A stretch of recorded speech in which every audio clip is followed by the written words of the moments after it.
आज के current affairs class में हम इन 5 टॉपिकों को डिस्कस करने जा रहे हैं जो हमारे कॉम्पिटिटिव एग्ज़ाम के लिए बहुत ही ज़रूरी है।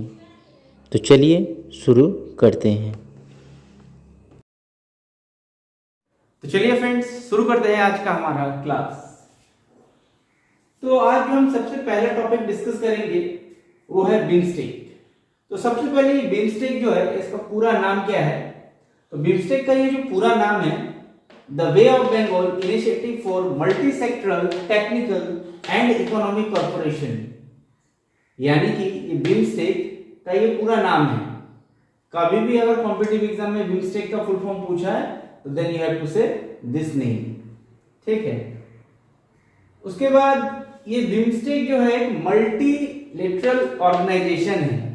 इसमें साउथ एशिया और साउथ ईस्ट एशिया ये दोनों जगहों के जो मेंबर्स शामिल है। तो साउथ एशिया की बात करें तो बांग्लादेश, भूटान, इंडिया, नेपाल, ये 4 देश साउथ एशिया से आते हैं।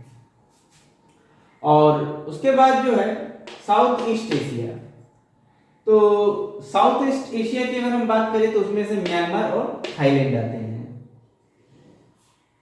उसके बाद ये जो श्रीलंका है, श्रीलंका जो है ये आपका साउथ एशिया का ही पार्ट होगा आई थिंक, बट ये म्यांमार और थाईलैंड जो है साउथ ईस्ट एशिया का पार्ट होगा। सो ये जो बिमस्टेक है इट वाज फाउंडेड एज बिस्टेक। तो ये बिमस्टेक जो है ये बिस्टेक नाम से स्टार्ट किया गया था जून 1997 में बैंकॉक डिक्लेरेशन के द्वारा। तो ये जो बिस्टेक हुआ करता था उसमें से कौन कौन से मेंबर थे 1997 में? इसमें बांग्लादेश, इंडिया, श्रीलंका और थाईलैंड, ये शुरुआती मेंबर्स थे बिमस्टेक के। उसके बाद ये बिस्टेक जो है बना बिमस्टेक। तो इसमें जो है ये 1997 में बांग्लादेश, इंडिया, म्यांमार, श्रीलंका और थाईलैंड इसमें आ गए। यानी कि पहले के जो मेंबर्स थे ये पहले के 4 मेंबर्स के साथ एक और मेंबर जुड़ गया, वो था हमारा म्यांमार। फिर 2004 में नेपाल और भूटान ये 2 देश बिमस्टेक को ज्वाइन करते हैं। उसके बाद ये बन जाता है बिमस्टेक। तो ये जुलाई 31, 2004 को बिमस्टेक का पहला समिट होता है। और साथ ही साथ इसका जो हेडक्वार्टर्स है, इसका हेडक्वार्टर ढाका बांग्लादेश में बनाया गया। It is very very important कि बिमस्टेक कब बना था, याद रखिएगा 2004, और इसका हेडक्वार्टर ढाका बांग्लादेश में है। ढाका जो है बांग्लादेश की राजधानी है। तो ये बिमस्टेक हाल ही में न्यूज में आया है। तो इसमें न्यूज में आने के पीछे क्या कारण है? ये बिमस्टेक का जो 20th मिनिस्ट्रियल मीटिंग है ये थाईलैंड में होने जा रहा है, नवंबर महीने में शायद होगा 2023 का। उसके बाद 2024 में श्रीलंका इसको होस्ट करने वाला है। तो ये देखिए बिमस्टेक जो है ये बहुत ही इंपॉर्टेंट टॉपिक हो जाता है हमारे आने वाले कॉम्पिटिटिव एग्जाम्स के लिए। तो इसीलिए ये बिमस्टेक का देखिए नाम जो है ये ऑलमोस्ट मैच तो नहीं करता है।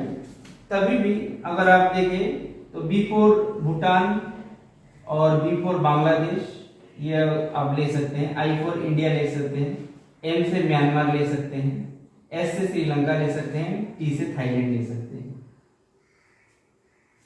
ठीक है। तो इंडिया, इससे श्रीलंका और यहां से थाईलैंड ले सकते हैं। और बाकी जो मेंबर है 1 2 3 4 5 6 मेंबर हो ही जा रहा है कवर। तो एक ही मेंबर बच रहा है आपका जो कि है यहां पर आपका आई थिंक भूटान, बांग्लादेश हो ही जा रहा है, भूटान हो ही जा रहा है, इंडिया, इसमें सिर्फ एक ही देश बच रहा है वो है नेपाल। अगर आप नेपाल को याद रख लें तो आपका ये बिमस्टेक के नाम से ही पूरे कंट्री का नाम याद रख लीजिएगा। तो ये बहुत ही इंपॉर्टेंट हो जाता है।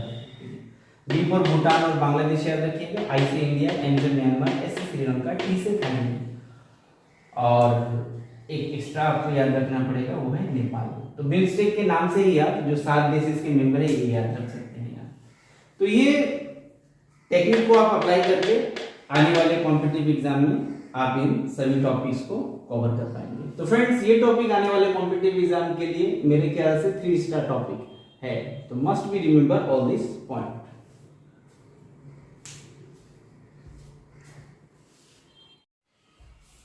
आइए डिस्कस करते हैं हमारा सेकंड टॉपिक, जो कि है चिकनगुनिया। तो ये चिकनगुनिया क्या है? The mosquito borne disease is caused by chikungunya virus. चिक वी इस वायरस का नाम है। यानी कि चिकनगुनिया जो हम जानते हैं एक मॉस्किटो बॉर्न डिजीज होता है, जो मच्छर के काटने के कारण होता है। ये कुछ रीजन में ये इंडेमिक बना हुआ है, यानी कि कभी ना समाप्त होने वाली बीमारी जैसे कि मान लीजिए अफ्रीका, एशिया और अमेरिका के कुछ रीजन्स में। तो अगर किसी को मान लीजिए चिकनगुनिया बीमारी हुआ है तो उसके सिम्टम्स क्या क्या है, इस किस तरह पता चलेगा कि आपको ये मच्छर ने काटा है और आप इससे पीड़ित हैं। देन आपको क्या होगा कि आपको बुखार जैसी फीलिंग आएगी, फीवर रहेगा, सिर में दर्द होगा, फटीग होगा और शिवर मसल्स होगा, यानी कि आपके मसल्स जो है वो पेन करेंगे या कांपेंगे, या फिर जॉइंट पेन होगा, आपके जॉइंट्स में पेन होगा, शरीर के जगह जगह जहाँ जहाँ जॉइंट्स है उसमें पेन होगा। तो ये सब सिम्टम है चिकनगुनिया यानी कि चिकन वायरस होने के। तो there are no approved vaccine और एंटीवायरल ट्रीटमेंट्स अवेलेबल, यानी कि कोई भी अप्रूव्ड वैक्सीन या एंटीवायरल ट्रीटमेंट जो है इस बीमारी के लिए अभी तक तो उपलब्ध नहीं है। So chikungunya is fatal in very few cases. Fatal का अर्थ होता है जिससे कि करुणादायी मृत्यु हो जाती है, यानी कि मच्छर काटने के कारण करुणादायी मृत्यु के भी बहुत सारे केसेस नोट किए गए हैं। सो करंट न्यूज ये है कि एक रिपोर्ट पब्लिश हुई है कि ये जो चिकनगुनिया जो मच्छर के काटने के कारण जो बीमारी होती है उसका जो वैक्सीन है, ठीक है, ये 3rd फेज को पार कर चुका है। ठीक है, इस तरह से 4-5 फेजेस होते हैं, तो 3rd फेज को ये पार कर चुका है अपनी ट्रायल को। और इस चिकनगुनिया के जो वैक्सीन को बनाया गया ये हाईली प्रोटेक्टिव है, यानी कि अब जो बीमारी हो रही है इससे पेशेंट्स को काफ़ी रिलीफ मिल रहा है। तो फ्रेंड्स, चिकनगुनिया आप तो जानते ही हैं, आप मच्छर का फोटो भी ऊपर देख सकते हैं। तो मॉस्किटो बॉर्न डिजीज है ये चिकनगुनिया, और आने वाले टाइम में हम चिकनगुनिया का वायरस भी मार्केट में अवेलेबल देख सकते हैं कुछ समय बाद।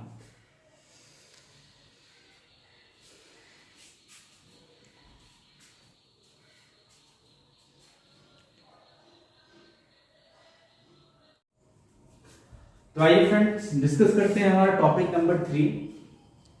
तो टॉपिक नंबर 3 है हमारा राम प्रसाद बिस्मिल। सो जैसा कि आप जानते हैं हाल ही में बर्थ एनिवर्सरी राम प्रसाद बिस्मिल जी का ऑब्जर्व किया गया है। तो ही वॉज बोर्न ऑन 11 जून, 11 जून को उनका जन्म तारीख है, और 1897 में इनका जन्म हुआ था उत्तर प्रदेश के एक गांव शाहजहानपुर नाम है इस गांव का।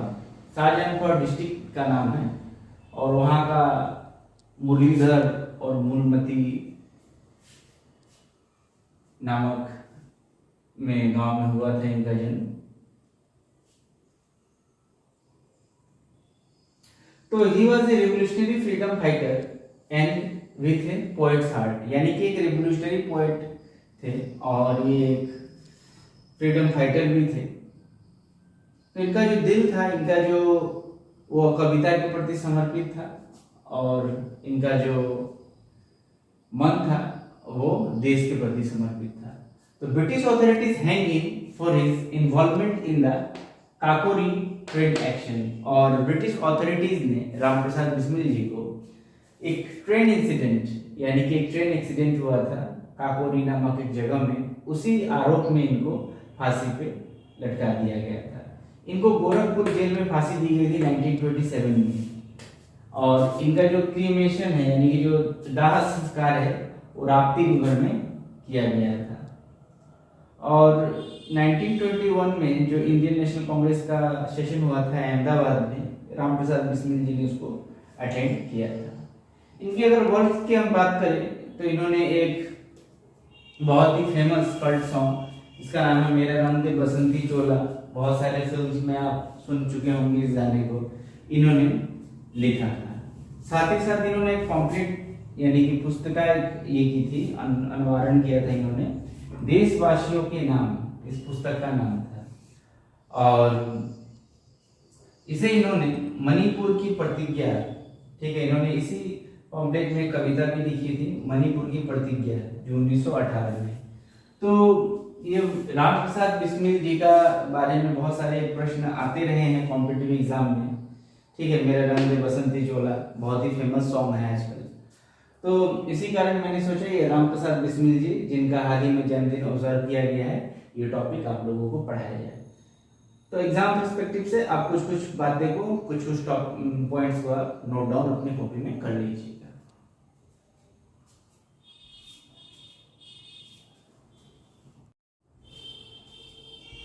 So moving to our next topic, topic number 4, CBI।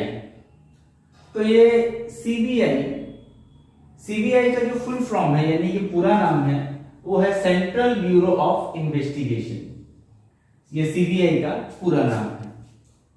So CBI is governed by the DSPE act, यानी CBI को जो बनाया गया था, गवर्न किया गया था DSPE एक्ट। ये DSPE एक्ट का पूरा नाम होता है Delhi special police establishment act 1946। यानी इस कानून के द्वारा जो CBI है, CBI को फॉर्म किया गया था। तो इसी DSPE एक्ट के सेक्शन 6 में एक बात लिखी हुई है कि CBI must mandatorily obtain consent of state government concerned before beginning to investigation a crime in a state. यानी कि CBI अगर किसी भी स्टेट में किसी भी क्राइम के लिए इन्वेस्टिगेशन स्टार्ट करती है तो वहां की स्टेट गवर्नमेंट से CBI को जो है कंसर्न लेना पड़ेगा, अनुमति लेनी पड़ेगी। स्टेट गवर्नमेंट के लिए या तो केस हो सकता है कोई स्पेसिफिक केस हो या फिर कोई जनरल केस हो, ये दोनों ही क्षेत्र में स्टेट गवर्नमेंट का जो कॉन्सेंट है वो मैंडेटरी होगा। स्पेसिफिक केस मतलब मान लीजिए कोई एजेंडा से रिलेटेड हो या फिर साधारण लोगों का हो। Almost all states have traditionally given such general consent. तो हर स्टेट जो है ट्रेडिशनली ये कॉन्सेंट दे ही देता है। अगर नहीं होता है, in absence of which CBI would have to apply to the state government in every case. अगर ये कंसेंट नहीं है तो जो भी केस होगा वहां पर CBI को उसके लिए अप्लाई करना पड़ता है। तो करंट न्यूज ये है कि 8 स्टेट जो ऑलरेडी जो है विड्रॉ कर चुके हैं, जो ट्रेडिशनल कंसेंट था वो विड्रॉ कर चुके हैं CBI का। ये कौन कौन सी स्टेट है? महाराष्ट्र, पंजाब, राजस्थान, वेस्ट बंगाल, झारखंड, छत्तीसगढ़, केरला एंड मिजोरम। अब क्या होगा, जैसे ही ये 8 स्टेट से CBI का कंसेंट खत्म हो गया तो यहां पे जो CBI के ऑफिसर्स हैं इनका जो पावर है अब वो पावर अप्लाई नहीं कर पाएंगे। वहां पर उनकी जो कार्य क्षमता थी किसी भी केस के ऊपर, वो उनकी पावर क्षमता खत्म हो गई है। अगर राज्य सरकारें जो ये 8 स्टेट है अगर उन CBI ऑफिसर्स को अलाउ करती है कि आप यहाँ पर अपना इन्वेस्टिगेशन या जांच कर सकते हैं तो ही CBI किसी भी मैटर पर जांच पड़ताल कर पाएंगे। तो यहाँ पर देखा जा रहा है कि जितने भी स्टेट्स हैं एक्सेप्ट मिजोरम, अगर मिजोरम को छोड़ दें, देन महाराष्ट्र, पंजाब, राजस्थान, वेस्ट बंगाल, झारखंड, छत्तीसगढ़ और केरला सब जगह ही ऑपोजिशन के ही आपको बोलबाला देखने को मिलेगा। अदरवाइज खाली मिजोरम को अगर छोड़ दें तो इसीलिए अभी जो है CBI जो है करंट टॉपिक पे बना हुआ है। सो गाइस, आप CBI के बारे में, CBI का फुल फॉर्म किस कानून के अंतर्गत बनाया गया है और ये जो सेक्शन 6 है और ये जो 8 स्टेट है जिनने कंसेंट खत्म किया है, आप जरूर देख के जाइएगा अपने कॉम्पिटिटिव एग्जाम में।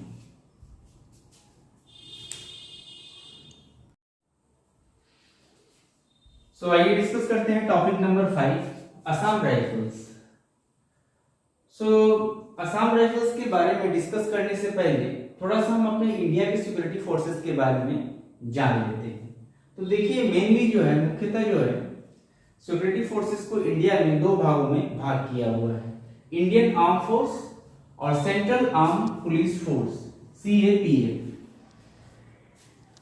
तो ये इंडियन आर्म फोर्स और सेंट्रल आर्म पुलिस फोर्स में क्या डिफरेंसेस है? पहला डिफरेंस तो इंडियन आर्म फोर्सेस जो है ये मेनली एक्सरसाइज करती है और प्रैक्टिसिंग में रहती है ड्यूरिंग दी वॉर। ये जो है इंडियन आर्म फोर्सेस को डिप्लॉय किया जाता है, वार के समय, युद्ध के समय इनको लगाया जाता है। लेकिन ये जो सेंट्रल आर्म पुलिस फोर्सेस जो होते हैं, तो ये सेंट्रल आर्म पुलिस फोर्सेस में CRPF आती है। CRPF यानी central reserve police force. Central reserve police force को जैसे कि मान लीजिए जम्मू कश्मीर हो गया, नॉर्थ ईस्ट के कुछ स्टेट हो गए, बिहार, कुछ स्टेट्स में जहां पर डिस्टर्ब एरिया है वहां पर सेंट्रल रिजर्व पुलिस फोर्स को डिप्लॉय किया जाता है। ये मिनिस्ट्री ऑफ होम अफेयर्स के अंतर्गत आती है। उसके बाद आता है CISF यानी सेंट्रल इंडस्ट्रियल सिक्योरिटी फोर्स। तो ये इंडस्ट्रियल सिक्योरिटी फोर्स जो है, जैसे कि मान लीजिए हमारे न्यूक्लियर पावर प्लांट्स हो गए या फिर स्पेस ऑर्गेनाइजेशंस हो गए, साथ ही साथ एयरपोर्ट्स हो गए, जो भी सरकारी तंत्र में जो काम करता है उसको ये इंडस्ट्रीज को ये प्रोटेक्ट करने का काम करते हैं। देन SSB माने सशस्त्र सीमा बल। ये हमारे जो इंडिया और भूटान का जो बॉर्डर है, इंडो भूटान बॉर्डर, ये इंडो भूटान बॉर्डर को प्रोटेक्ट करने का काम करता है SSB, सशस्त्र सीमा बल। उसके बाद आता है ITBP, Indo Tibet border force. Indo Tibet border force India और चाइना के बॉर्डर को प्रोटेक्ट करने का काम करता है ITBP। उसके बाद BSF यानी बॉर्डर सिक्योरिटी फोर्स। तो ये BSF border security force India Pakistan और India Bangladesh, India Pakistan and India Bangladesh, ये दो देशों की जो सिक्योरिटी इश्यूज है उसको देखती है। फिर NSG का मतलब होता है नेशनल सिक्योरिटी गार्ड। ये नेशनल सिक्योरिटी गार्ड हमारे मान लीजिए जैसे हाईजैकिंग हो गया, कोई हाईजैक हो गया या फिर कोई सीरियस इश्यूज हो गए क्रिटिकल कंडीशंस में, NSG कमांडोज को आप जानते हैं नेशनल सिक्योरिटी गार्ड्स को डिप्लॉय किया जाता है। उसी तरह सेंट्रल आर्म पुलिस फोर्स के अंतर्गत हमारा असम राइफल्स भी आता है। तो अब हम असम राइफल्स के बारे में डिटेल्स में पढ़ने जा रहे हैं।